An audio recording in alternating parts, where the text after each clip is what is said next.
लगभग आधी रात बीत चुकी थी। बरसाती बादलों से ढका आसमान और सन्नाटे में डूबा हुआ चंद्रपुर गांव। गांव की कच्ची पगडंडी पर एक युवक तेज कदमों से चला जा रहा था। उसके हाथ में एक पुराना कपड़े का थैला था और आंखों में ऐसा डर जैसे कोई साया उसके पीछे पीछे चल रहा हो। उसका नाम अजय था।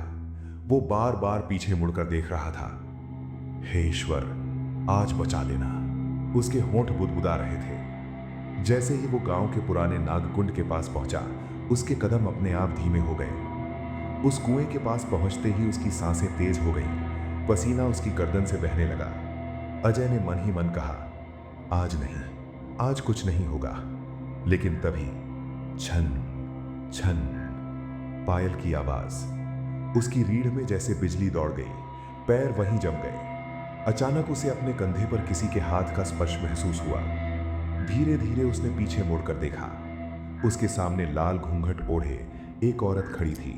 चेहरा ढका हुआ, शरीर से आती सड़ांध और आंखों में अजीब सी चमक। अजय कुछ बोल पाता उससे पहले ही उस औरत ने अपना हाथ बढ़ाया और एक ही झटके में उसकी गर्दन मरोड़ दी। अजय का शरीर जमीन पर ढेर हो गया।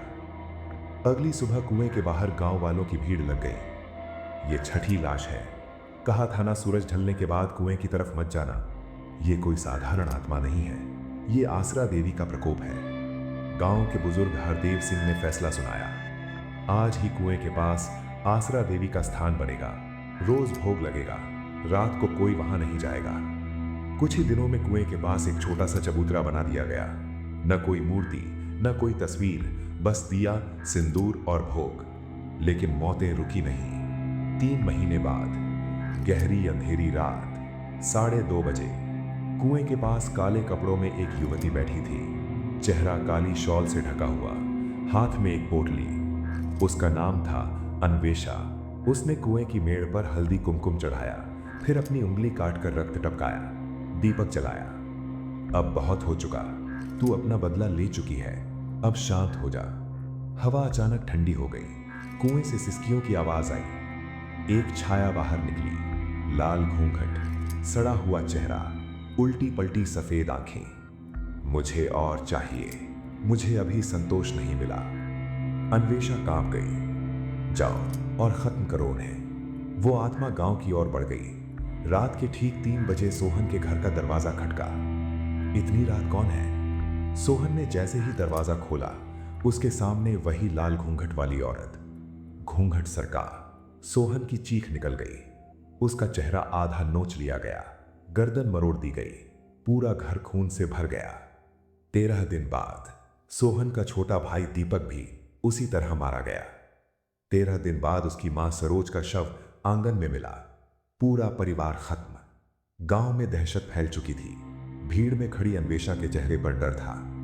ये तो मैंने नहीं चाहा था, ये सब गलत हो रहा है। उसी रात अन्वेषा फिर कुएं की ओर भागी, लेकिन रास्ते में एक आदमी साइकिल से गुजर रहा था। पायल की आवाज, एक चीख, वो आदमी भी मारा गया। अन्वेषा घुटनों पर बैठ गई। मैंने राक्षस बना दिया उसे। अब अन्वेषा ने आखिरी उपाय चुना। यज्ञ, बलि, शांति मंत्र। तू मेरी बहन थी, सब खत्म हो चुका। हवा तेज चली, दीपक बुझ गया। वो आत्मा सामने खड़ी थी। बहन, अब मैं किसी की बहन नहीं। 4 महीने पहले की घटना, नैनीगढ़ गांव। युवा विधवा काव्या। पति की मौत के बाद उसके देवरों की नीयत बिगड़ गई। एक रात दरवाजा टूटा। काव्या भागी सीधे कुएं की ओर और कूद गई। अन्वेषा ने सब देखा था। मैं बदला लूंगी। अन्वेषा ने तंत्र किया, आत्मा को जगाया, लेकिन उसे बांध ना सकी। अब वही आत्मा अन्वेषा के सामने थी। तूने मुझे आजाद किया, अब तू भी बचेगी नहीं। एक झटके में अन्वेषा की गर्दन मरोड़ दी गई।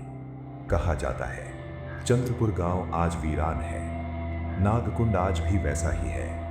और लाल घूंघट वाली आत्मा आज भी वहां भटकती है। जो भी रात में उस रास्ते से गुजरता है, वो वापस नहीं लौटता।